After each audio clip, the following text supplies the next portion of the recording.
এই খাস নে এটা আবার কেউ খায় নাকি? তোরাই তো কি পেয়েছিস বল দিনি? শুধু খেয়েই যাচ্ছিস।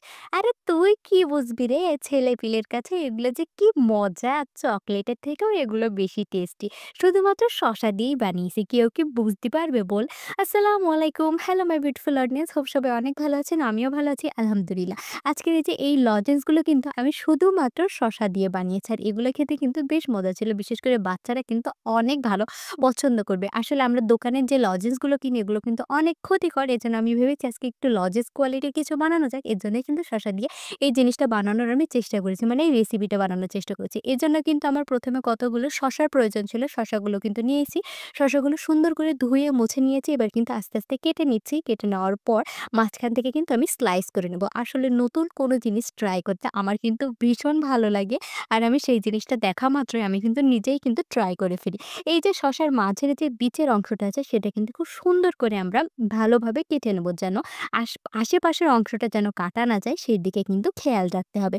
এভাবে কিন্তু আস্তে, আস্তে সবগুলো শসাই কেটে নেব। একটা হয়ে গেলে পরবর্তী শসাগুলোও কিন্তু আমরা আস্তে, আস্তে কেটে নেব। দেখা যাবে একটা সময় পর বেশ অনেকগুলো স্লাইস হয়েছে। লম্বালম্বিভাবে আমরা কেটে নিয়েছি। এবার কিন্তু লম্বালম্বি রাখা যাবে না। এগুলো কিন্তু কিউব করে কাটতে হবে। আমরা কিন্তু খুব বেশি ছোট, ছোট করব না। লম্বালম্বিভাবে কেটে নেওয়ার পর আমরা শসাগুলোকে কিন্তু কিউব করে কেটে নেব। এবার কিন্তু হচ্ছে আমাদের আসল পালা। একটা বাটিতে কিন্তু আমরা বেশ অনেকটা পরিমাণে চিনি নিয়েছি। এখন যে যার স্বাদ মতো সে কিন্তু চিনিটা নিতে পারো।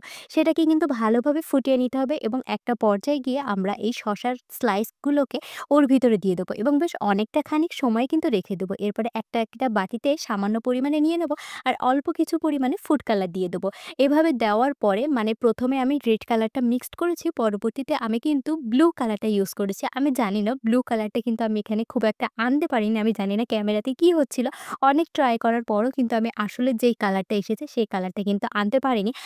একটা সময় পর দেখা গিয়েছে যে ওটা অনেকটা সবুজ কালারে চলে এসেছে। আর এই যে অনেকক্ষণ রেস্ট দেওয়ার পর আমার কিন্তু কালারগুলো এভাবে ফুটে উঠেছে। এবার কিন্তু আমি এগুলোকে শুকোতে দেব।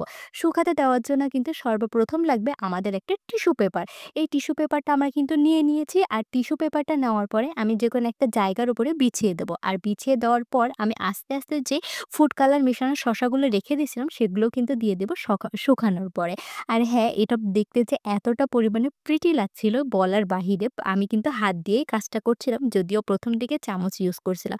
এবার কিন্তু আমরা শুকাতে দিয়েছি আর শুকিয়ে যাওয়ার পর যে এত সুন্দর একটা রেজাল্ট এসেছে একদম মুচমুচে টাইপের হয়ে গেছে। মানে একটা ক্রিসপি ভাব চলে এসেছে আর এটা মুখে দিতেই কিন্তু মিলিয়ে যাচ্ছিল। এটা কিন্তু অনেক হেলদি। দেখছো তো আমি কতটা পরিমাণে শসা দিয়েছিলাম কিন্তু আমার এতটুকু এসেছে। যাই হোক ভিডিওটা কেমন লেগেছে অবশ্যই জানাবে।